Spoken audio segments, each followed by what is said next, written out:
everybody. Welcome back to Chapter a Day.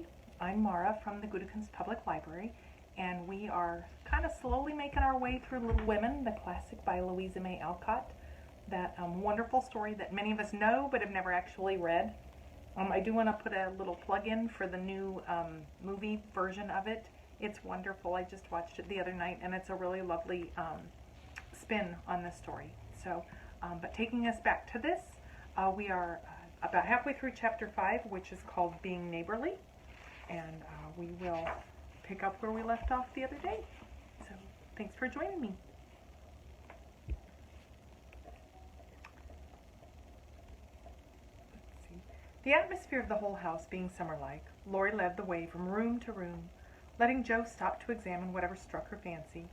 And so at last they came to the library, where she clapped her hands and pranced as she always did when especially delighted. It was lined with books, and there were pictures and statues and distracting little cabinets full of coins and curiosities, and Sleepy Hollow chairs and queer tables and bronzes, and best of all, a great open fireplace with quaint tiles all around it. "What richness!" sighed Jo, sinking into the depths of a velvet chair and gazing about her with an air of intense satisfaction. "Theodore Lawrence, you ought to be the happiest boy in the world," she added impressively. "A fellow can't live on books," said Laurie, shaking his head as he perched on the table opposite. Before he could say more, a bell rung, and Jo flew up, exclaiming with alarm, "Mercy me, it's your grandpa!" "Well, what if it is? You're not afraid of anything, you know," returned the boy, looking wicked. "I think I am a little afraid of him, but I don't know why I should be. Marmee said I might come, and I don't think you're any the worse for it," said Jo, composing herself, though she kept her eyes on the door. "I'm a great deal better for it, and ever so much obliged. I'm only afraid you are very tired of talking to me. It was so pleasant, I couldn't bear to stop," said Laurie gratefully. "The doctor to see you, sir," said the maid, and she beckoned as she spoke. "Would you mind if I left for a minute? I suppose I must see him," said Laurie. "Don't mind me, I'm as happy as a cricket here," answered Jo. Laurie went away, and his guest amused herself in her own way. She was standing before a fine portrait of the old gentleman, when the door opened again, and without turning, she said decidedly, "I'm sure now that I shouldn't be afraid of him, for he's got kind eyes, though his mouth is grim, and he looks as if he had a tremendous will of his own. He isn't as handsome as my grandfather, but I like him." "Thank you, ma'am," said a gruff voice behind her, and there, to her great dismay, stood old Mr. Lawrence. Poor Jo blushed till she couldn't blush any redder, and her heart began to beat uncomfortably fast as she thought of what she had said. For a minute, a wild desire to run away possessed her, but that was cowardly, and the girls would laugh at her. So she resolved to stay and get out of the scrape as she could. A second look showed her that the living eyes under the bushy gray eyebrows were kinder even than the painted ones, and there was a sly twinkle in them which lessened her fear a good deal. The gruff voice was gruffer than ever, as the old gentleman said abruptly, after that dreadful pause, "So you're not afraid of me, hey?" "Not much, sir." "And you don't think me as handsome as your grandfather?" "Not quite, sir." "And I've got a tremendous will, have I?" "I only said I thought so." "But you like me in spite of it?" "Yes, I do, sir." That answer pleased the old gentleman. He gave a short laugh, shook hands with her, and putting his finger under her chin, turned up her face, examined it gravely, and let it go, saying with a nod, "You've got your grandfather's spirit, if you haven't his face. He was a fine man, my dear. But what is better, he was a brave and an honest one, and I was proud to be his friend." "Thank you, sir." And Jo was quite comfortable after that, for it suited her exactly. "What have you been doing to this boy of mine, hey?" was the next question, sharply put. "Only trying to be neighborly, sir." And Jo told how her visit came about. "You think he needs cheering up a bit, do you?" "Yes, sir. He seems a little lonely, and folks would do him good, perhaps. We are only girls, but we should be glad to help if we could, for we don't forget the splendid Christmas present you sent us," said Jo eagerly. "Tut, tut, tut. That was the boy's affair. How is the poor woman?" "Doing nicely, sir." And off went Jo, talking very fast, as she told all about the Hummels, in whom her mother had interested richer friends than they were. Just her father's way of doing good. I shall come and see your mother some fine day. Tell her so. There's the tea bell. We have it early on the boy's account. Come down and go on being neighborly." "If you'd like to have me, sir."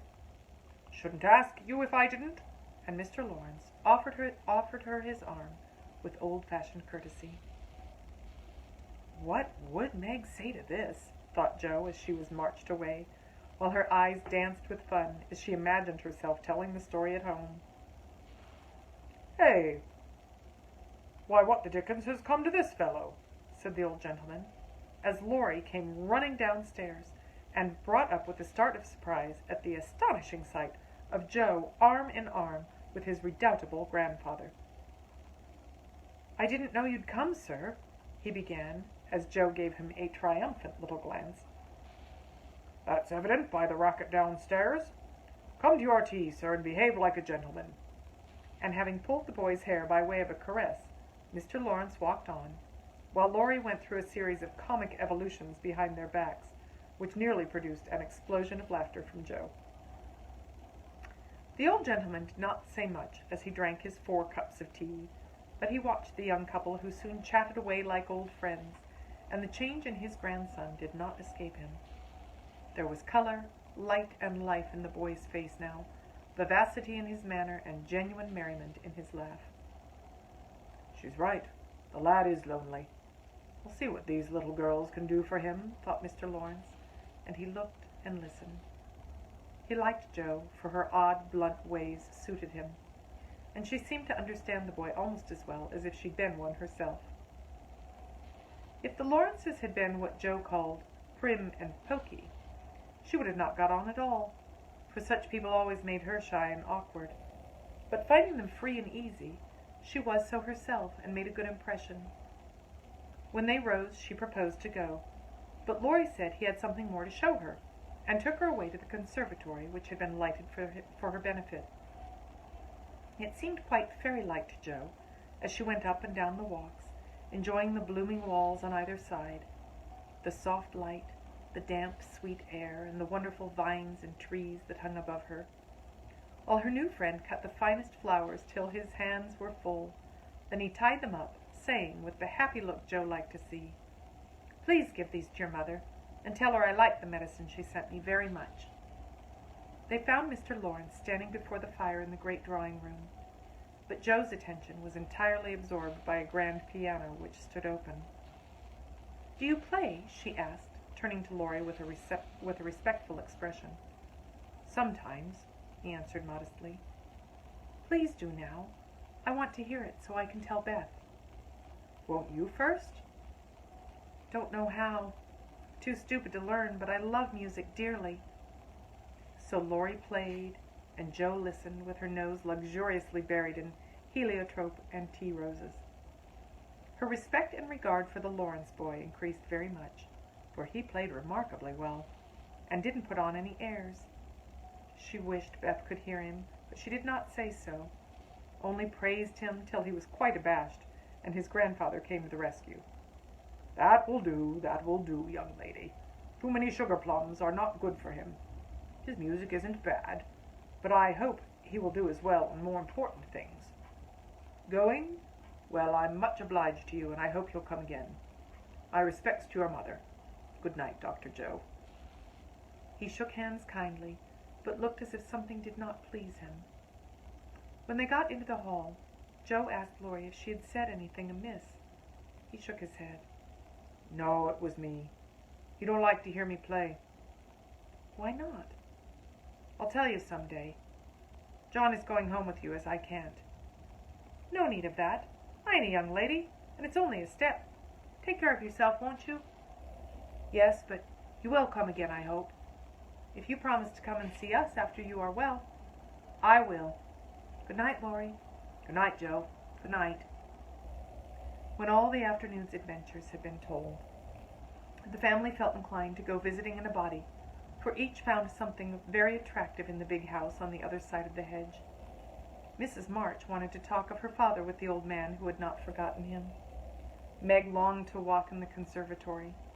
Beth sighed for the grand piano, and Amy was eager to see the fine pictures and statues. "Mother, why didn't Mr. Lawrence like to have Laurie play?" asked Jo, who was of an inquiring disposition. "I'm not sure, but I think it was because his son, Laurie's father, married an Italian lady, a musician, which displeased the old man, who was very proud. The lady was good and lovely and accomplished, but he did not like her, and never saw his son after he married. They both died when Laurie was a little child, and then his grandfather took him home. I fancy the boy, who was born in Italy, is not very strong, and the old man is afraid of losing him, which makes him so careful. Laurie comes naturally by his love of music, for he is like his mother, and I dare say his grandfather fears that he may want to be a musician. At any rate, his skill reminds him of the woman he did not like, and so he glowered, as Jo said." "Dear me, how romantic!" exclaimed Meg. "How silly," said Jo. "Let him be a musician if he wants to, and not plague his life out sending him to college when he hates to go." "That's why he has such handsome black eyes and pretty manners, I suppose. Italians are always nice," said Meg, who was a little sentimental. "What do you know about his eyes and his manners? You never spoke to him hardly," cried Jo, who was not sentimental.